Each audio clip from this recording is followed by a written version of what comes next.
going on, family? Welcome back to Shoebox Sports. I'm your boy Key.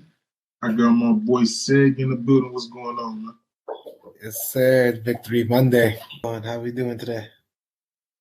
Shit, I'm doing all right, man. It's been a great week, followed by a great weekend of football. The Matter of best. fact, should I say a fantastic beginning of the week? That amazing Wildcard weekend. That's facts. I think we got to start there with just appreciating football overall and just how amazing each game was. I mean, apart from the second half for the Niners, every game was up to the edge of the seat. You never had a doubt. So shout out football for sure. Gotta love it. Yeah, shout out football, man. And it kind of makes me a little sad. Is because we already know that we're one step closer to the end of the season, which is a terrible time. 3 weekends left. That's it. Yeah, 3 weekends left. Can't get no more. Pro Bowl. Can't go wrong with the Pro Bowl. That's flag football right there, man. I ain't trying to watch that shit. You watching that? I mean, we'll see. There's supposed to be some football. And there's supposed to be some skill challenges, and there's probably funny. The Manning brothers are supposed to be coaching each team too, so they're funny. Okay. Do you know if they're gonna bring in Archie? No idea. Little dude. No, Archie. Nah, his time will arrive sooner or later, though. Hell. All right, so basically what we got on the menu today, we're gonna do a recap over Wildcard weekend.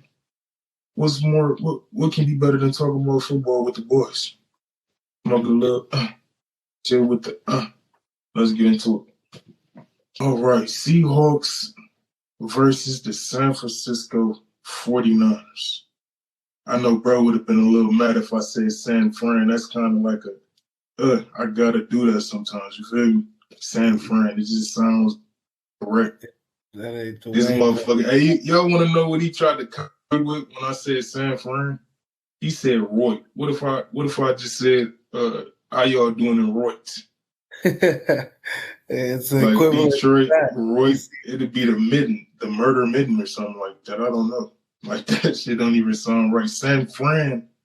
At least I said San Fran. Then y'all got Cisco. San Francisco. You know, it's just cringe in the ears when you hear it. It's just but, you know, this time you said it right, so respect to everything, and that's right, man. You know, Victory Monday is where we're at today. Victory Monday. I mean, shout out Seattle Seahawks first off. I mean, we'll get to the Niners soon, but when you think about what their season came into this, you know, losing their star quarterback, Russell Wilson going over there, having the worst season of his career, and just seeing his own team out there putting on a show. I mean, they were coming up. One thing's for sure is the stat that I see is DK Metcalf. He can fucking play, especially when it comes to the playoffs. I think I've seen that every single game he's played so far, which has been about 5 playoff games in his career, has always averaged over 84 receiving touchdowns, or excuse me, 83 receiving yards in a touchdown. I mean, guy's a baller in the playoffs, and today he proved that. He was literally the best offensive team on the whole entire squad, apart from Kenneth Walker. I mean, he did his thing as well. Just to see and to think that the Seahawks were going to be in the lead at the start of the half, I mean, that's just no one could see that coming. And I'll tell you, some people cashed out on some live bets for sure on that one. So I mentioned it earlier with you, was the turning point came in the second half. I mean, as soon as we got that strip fumble, as soon as that fucking douchebag on the Seattle Seahawks cornerback tried to pull my boy Debo's ankle and tried to rip it apart after clearly the play was done. I mean, that's at that point my boys was just like, no more. We gonna whoop that ass today. So that's what happened, you know. And Brock Purdy, I mean, first half he was missing everybody by 7 yards. I mean, easily 5 yards here and there, just missing them wide open throws. But hey, at the end of the day, he caused no interceptions. Right? I don't believe he turned the ball over. No interceptions. He didn't turn the ball over. Total of 3 touchdowns, over 300 passing, and a rushing touchdown himself. I mean, I think he solidified himself as a good quarterback at this point. It's not just about being on an offense with the Niners, but that's where we're at. But I don't know. What did you see in the game? honestly, I feel the same way, man. I feel like it was a tale of two halves. Seahawks came to play for one half, and basically what you can call that was San Fran basically said, "Fuck around and find out." They basically tried to linger in there the first half, like, okay, do y'all really want to do this? Do y'all really want to do this? And Seahawks like, yeah, fuck it, Yeah, man. yeah, And then and next thing you know, they fucked around and found out. 100%, 100%. You know, Geno Smith isn't going to be the guy to take you to the whole thing, but credit to him because he put on a season to get paid, and I think that's exactly what Seahawks are intending to do. You know, they mentioned that they're intending to sign Geno. I don't exactly know what they're going to do with DK because I think his contract's coming up, but overall, I mean, the city of Seattle has got to feel good about going that far, and that shows a lot for me to say because fuck Seattle, you know, being a Niner fan, but Yeah. overall respect to that team. Hold on. How could you say that Geno couldn't take the Seahawks to a ship?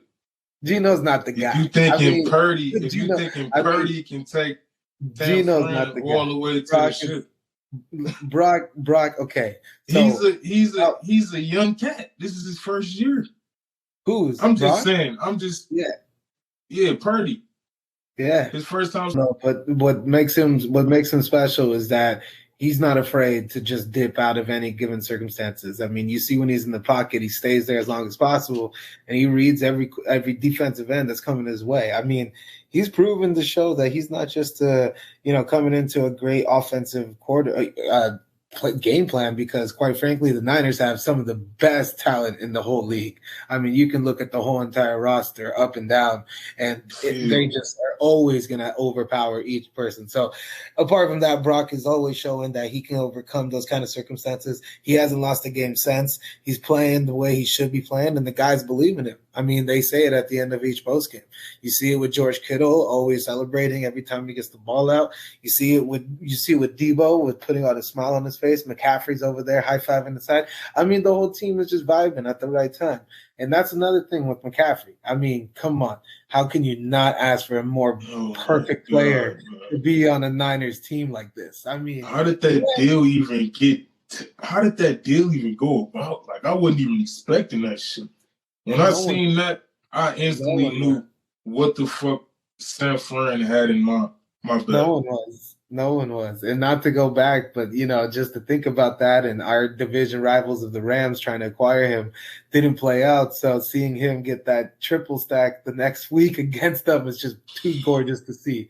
But I'm not trying to take that theme back there. No, we'll focus on this game. And so really Seattle showed up at the first half. They was, putting up the numbers again. They were leading in the half, so you can't say they weren't there.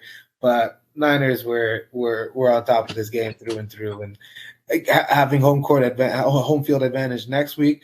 We're going to get to the Giants game, but I do believe the Giants can get past the Eagles. So I think the Niners will stay at home throughout the playoffs. I don't even think we're going to catch a flight. That's just my honest opinion. But overall, it looks good of what we're doing. It looks good of everything moving forward. We're the hottest team, going 11 straight so far, including the playoffs. I mean, you can't ask for a better momentum going into the shit. Mm-hmm. Oh, and last thing, though, shout out DeMarco Ryan, our defensive coordinator. I mean, Kyle Shanahan, what a genius in hiring, right? Every single one of our coordinators is always getting poached to every seat. You see Mike McDaniel over in the Dolphins. You see Robert Saleh over in the New York Jets. And now DeMarco Ryan has interviews to go see Tennessee this week, people are talking about. I think he has 3 interviews lined up for the head coaching job. I mean, every coordinator of ours is always getting fucking poached. And shout out for them being geniuses in the game plan, but also Shanahan for hiring those sort of people. I mean, every year we lose it. And those aren't no coaches that aren't making playoff runs. Dolphins are a playoff team, and Jets were on the verge of it. So these are awesome coaches out there that we just keep losing. The Chargers versus the Jags.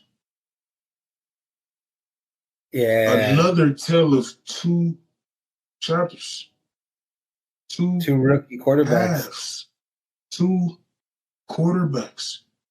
And one of them had 2 variations of playing types. That might have been the wrong word, but y'all know what the fuck I mean. Trevor Lawrence played horribly the first half of that game. 4 interceptions. Only 10 yards receiving? 10 yards passing? He went 4-16, 32 passing yards and 4 interceptions. 4-16, 32 passing yards. That is atrocious. And those nonetheless, go ahead. Yeah, no, and I'm just saying he had just as many interceptions and turnovers as he had completions. That's crazy. That's a nice fact. What do you think about Deuce Staley? Do you think he should be able to? Do you think he should keep Brandon his job? Staley? No, Deuce Staley. Staley.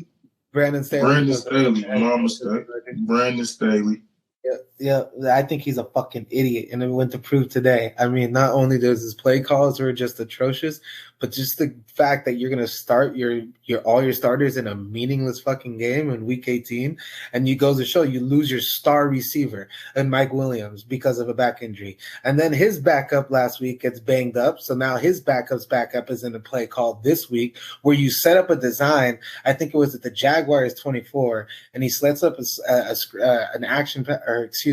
A screen pass to one of what is normally supposed to go to Mike Williams, but instead is going to go to the third string and just causes the turnover. Guy doesn't know where the ball is coming from. I mean, just overall, just dumb, boneheaded moves from Brandon Staley. I don't know if he can keep the job. I mean, I really don't. Chargers just always manage the Chargers themselves out of the playoffs. I mean, it's just a curse that they always give themselves. But this time, it really, to be up 27-0 key in the half and then to just lose the game in that sort of sense against a rookie quarterback. I mean, the play was there. And another thing, you're already up 10, okay? And it's in the fourth, and you're at, I think it's around the 8-minute mark, and you're at the Jaguars. 20-30. It's the Jaguars 27, and on 4th and 3, instead of saying, "Oh, I should go up by 3 score games," you're already up by 1.5 score, being 10 points. Instead, Brandon said he's like, "No, we're gonna keep it at." Instead of being up by 2-point games or 2 possession games, we're going to be up by another 2 possession game and just go for 3. Why the fuck would you score a field goal only up by 13? It opens up the play for the Jaguars. They go ahead and score another touchdown. All they had to do was cause a punt, which they did. Got the ball back, drove it down, got the 2-point conversion. I mean, Chargers just really fucked themselves out of it. It's a crazy move that happened. Another thing is Trevor Lawrence. The first three interceptions really were just back to back. So it almost felt like he wasn't even there throwing it. So the good thing was that on their end, but overall, Chargers, man, the fact that we're even talking about them and that right now is disgusting. We shouldn't even be talking about them. We shouldn't even be talking about them, man. Bad man. He was up 27 points. Mm-hmm. Even if you had terrible management skills to not put in your skill guys for a game that was meaningless, how do you blow a 27-point lead? So you want to know a crazy ass stat that I saw? Trevor Lawrence has never lost a game on Saturday in his entire life playing. In his entire life. Fuck? Football, NFL, high school, in his whole life. Bro, that is impossible, bro. Yeah. I remember Clemson losing at least one game. They lost championship games on Mondays. They've lost championship games. They've gone undefeated. Clemson has gone undefeated every time Trevor Lawrence plays, bro. Yeah. What the fuck? Why the fuck has no one told us this? And then, mind you, this was his second NFL game on Saturday. Because last week on Saturday, on week 18, they played against, the Titans. Yeah, was a Saturday game. And then this week was a Saturday game. Now, next week, going to Chiefs this Saturday. I mean, hey, man. Hey, let's. I don't know about that one, man. I don't know. We're going to keep jagging off with the Jaguars, man. We're going to keep jagging off. We're going to talk about that a little later when we get into the playoff picture. Yeah. Well, we're gonna say that for a little bit later. I don't think they're going into Arrowhead with any type of smoke for Mr. P. I'm mad no one told me that stat. I would have put money on Trevor Lawrence. This motherfucker always trying to bet something, man. Hey, they were, I think, at the half, they were up plus 1,700. So, I mean, Crazy odds. Hey, fun fact, dude. I know nothing about that shit, bro. I know nothing about, bro. When I look at FanDuel and shit, bro, I look and it looks complicated. I don't even bet. I'm gonna try that shit out on how your ass set me up, bro. That night, excuse me, Saturday was the Chargers were favored to win by 2, and they disappointed drastically. So, whoever got some money off them Jags, they really got some money. They got money. Look, the president, or excuse me, the general manager, the owner, the owner, I forget his name.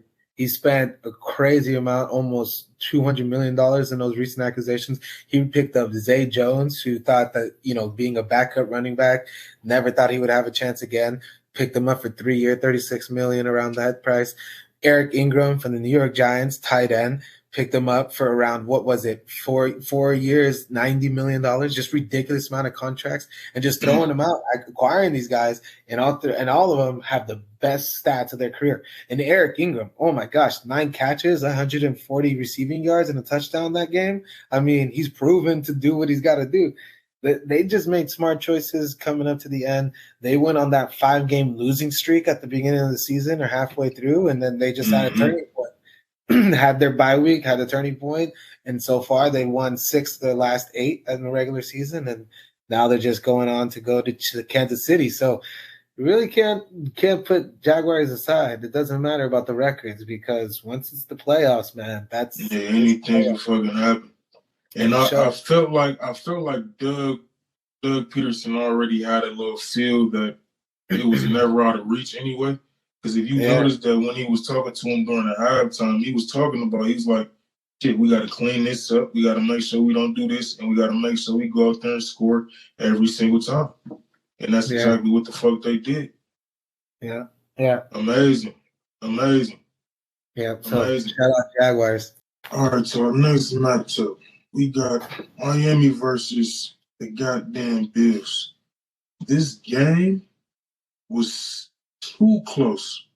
And it's a lot of questions that I have for Josh Allen and them goddamn Bills. You can't run the ball, and you're relying too much on your quarterback, even if he is a juggernaut of the team or the juggernaut of the team. 2 interceptions, 3 touchdowns. In my books, that's not that good, even if he had 350 yards passing. And yes, Stephon Diggs and Gabe Davis had an amazing game, both over 100 yards receiving. But David Singletary, 48 yards with 10 rushing attempts. Other dude got about 10 or 15 yards. Dude, you guys have to. I don't know. It'll be interesting coming into this next game that we have. It's like, I don't know. How you feeling, my guy? What do you think? Yeah. So I think at the beginning of this game, it started out 17-0 real quick, and all of America was most likely we're like, well, we saw this game happening. Without Tua, Dolphins wouldn't bring it. And sure enough, Skylar Thompson brought it. And I think that's been the biggest downfall for the Bills entire season, has been their turnover rate. I mean, I think that I saw that the next highest teams with the highest turnovers is the Colts and the Texans. So that really says a lot about that. I mean, Josh Allen fumbling the ball 3 times is just not going to cut it. And adding on those 2 interceptions, like you mentioned, it's a sore spot. So, it comes to show, especially at the biggest moments, and those are things that they got to pocket and put away.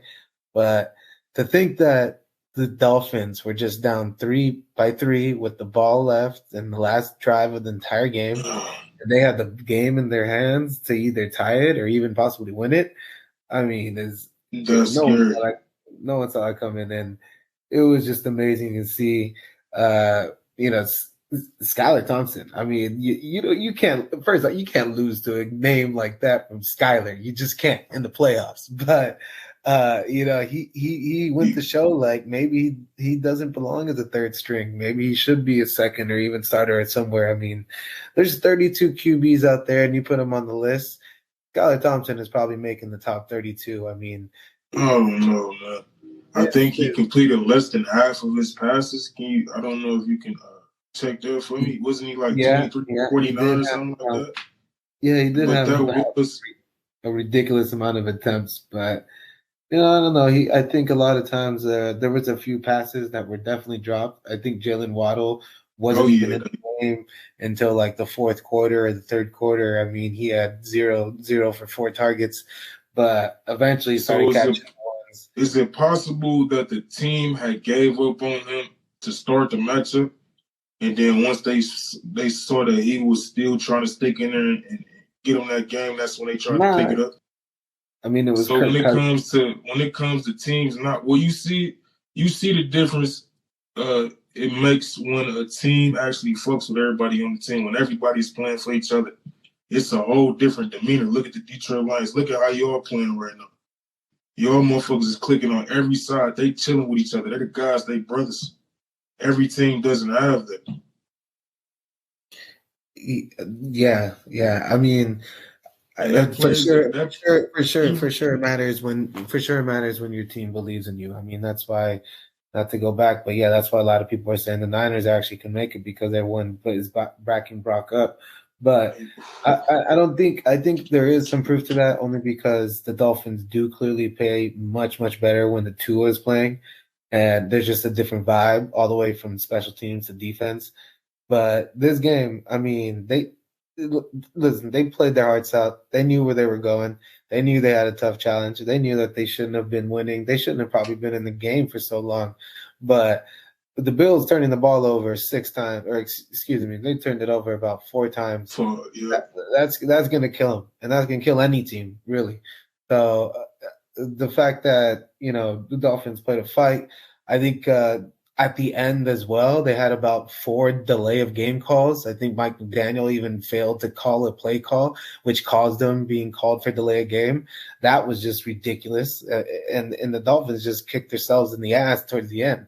There was so many bad plays. There's so many bad calls. But overall, the Bills were going to move on.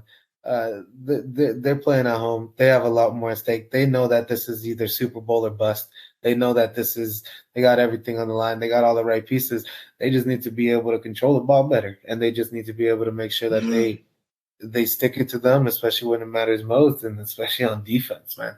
To let up 31 points to a team like the Dolphins is just, I don't know. You got to go back to the circle board and not feel too good about that defensively. I wouldn't feel too good about it. Yeah, and honestly speaking, you can link all that into the roots of how they was running the ball. When you're only averaging 48 something, when you only getting 48 yards rushing from your running back, what can you do? Because you have a guy like Josh Allen, you have a chance. But any other team wouldn't have that chance. And why would you put that type of strain on your quarterback this early into the playoffs? Yeah. But that's for a little later. They're playing against a good team. We'll talk about that a little later next game. Yeah. Bengals rematch is going to be amazing. Yeah. I just want to start this one off. Let me get a moment of silence for the purple dick eaters. I got to bleep that up. Moment of silence for those Viking fans. You bunch of losers. Moment of silence is over. Go home. You trash. Go. 11 games. 11-0 in games decided by 1 point or less. 1 score or less. Yes, sir. To lose your first one in the most important game of the season just proves what everyone was saying. I don't know about these Vikings. I don't know about these Vikings. They're not just, it never looked right. They was winning, and you can credit that they was winning. Okay, they was winning. But it wasn't convincing. they never had a game where it was like, okay, these motherfuckers is just boys. They them boys. But fuck all that shit. Fuck the Vikings right now. We need to give all the praise to Brian DeBall. Is that the correct way to say it? DeBall? Great coaching by Brian DeBall. You're right. And great execution by Daniel Jones. Amazing. 378 yards total. 78 yards on the ground. 300 yards passing. I don't think he had any turnovers. No. He ran the ball damn near 17 times. This is the first game that I can actually say that the Giants played a pretty damn solid game on the offensive side of the ball. They were aggressive coming up, throwing the ball. They knew what they had to do, and they executed. It's simple as put. I can't even. Bravo. Yeah. The whole game they were in the lead. Actually, I think that the Vikings only tied one time at the end of the fourth quarter, and then they quickly came back. So the Giants and man, Daniel Jones played his dick off, right? I mean, oh my God, dude, that was a beautiful game, and he actually showed what he was capable of under pressure. I like that. I can't even lie. I like that shit. No one talks about his rushing game, and he shows it. He's got it. And if people recall, when he had that 26 mile an hour, the fastest quarterback to run last year, when his feet outran his body and he tripped at the 2-yard line, but that's okay. He was still balled out. No, Daniel Jones, man, he's got it. And Saquon Barkley too. I mean, both of the touchdowns that he got were just real weight room type touchdowns. I mean, the way he's playing, the way he's aggressive, you see it when he's on the sideline yelling at his team, talking to his offensive linemen, just bringing the energy. I mean, that's what you need. That's what you want. That's what you need. That's what you want. And honestly, his numbers for that game, his stats for that game it doesn't really look the same way that we've seen the game. Like, he may only had a little bit over 50 yards rushing and about 50 yards receiving, but that damn sure don't tell the full story. Dude played his goddamn heart out. Yeah, he counted for 12 points. Dude put it on the motherfucking line. Yeah, he accounted for 12 points. And bittersweet ending, for Kirk Cousins. I mean, I love that you get the ball at the last drive of the game and you're at a 4th and 8. And what do? You dump it off for a 4-yard pitch and you just end the game right there. Just a bittersweet ending for Kirk Cousins. I mean, that's just beautiful ending. I love it. I'm all for it. Vikings, I mean, comeback kings. You can tell that all day, but not today. I mean, they needed to be set down. And I never, my money was on the Giants, and I knew the Giants were going to go in there and take what they needed. Honestly, I think they're going to go to Philly. I think they're going to handle Philly. And like I said earlier, it's going to be Niners and Giants, NFC champion. I'm calling it then. Calling it now. So credit to Giants. They brought it. Defense was nice. They may have allowed some plays. I mean, Justin Jefferson is one of the best receivers in the entire league. So there's sometimes you just can't stop that man. But Dalvin Cook really wasn't involved in the game a little too much. You didn't hear him at all. Overall, the Vikings, I mean, they had the chances. They were in the game the entire time. The game was amazing. I mean, every single one. But Kirk Cousins is always. It almost seems like they go down just to play better. Yeah, Kirk Cousins, primetime Cousins, and it finally showed today. So I'm loving it. Fucking Jesus, man. And I can't even. I have nothing but respect for Kirk Cousins, regardless of how he's played in the NFL since he's been here, because he's an MSU alum, and they're my guys. Yeah, I'm all about it. What next game we got? We have the Bengals and the Ravens.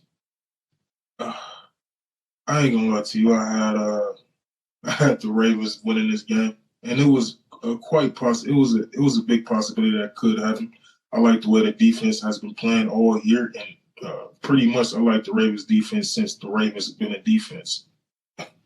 I don't know if I made that make any type of sense, but y'all know what type of time I'm on, man. If they had Lamar, that game would have went a whole different way. Me personally, I know a lot of people is gonna be like, "What the fuck are you talking about?" But I just don't. I don't like Joe Burrow as much as a lot of other people like him. I seen how he played the last playoffs, and give him credit. He made it to the Super Bowl, yes, but in the fashion that he did it last year, with teams that who could have beat his ass, I guess that's what makes him so good because they're not beating him up. But at the same token, man, to be able to have a chance, it's just like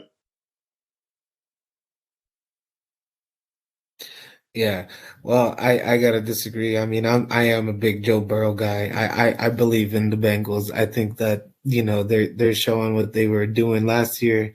They're coming into this playoffs pretty strong. I honestly didn't know Tyler Huntley was even starting. So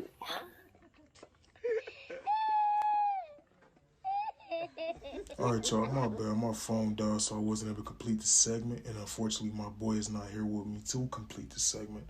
So I will do the honors in completing this segment. Let's get to it. All right, y'all. So we got the Bengals versus the Ravens. Coming into this game, I was very biased. I wanted the Ravens to win this game, regardless of how Joe Burrow been playing this whole goddamn season and last season and all that other bullshit. I just wanted the Bengals to fucking lose. Yes, I'm a fucking hater. Sue me. Sue me. From a statistical standpoint, the Ravens could and should have beat these motherfuckers. But yes, two costly turnovers, one detrimental to a possible upset from the Ravens. A historical 98-yard fumble recovery for a touchdown. And I think in the last two games, they did that twice. Not 98-yard fumble recovery, but a fumble at the goal line when they could have got points.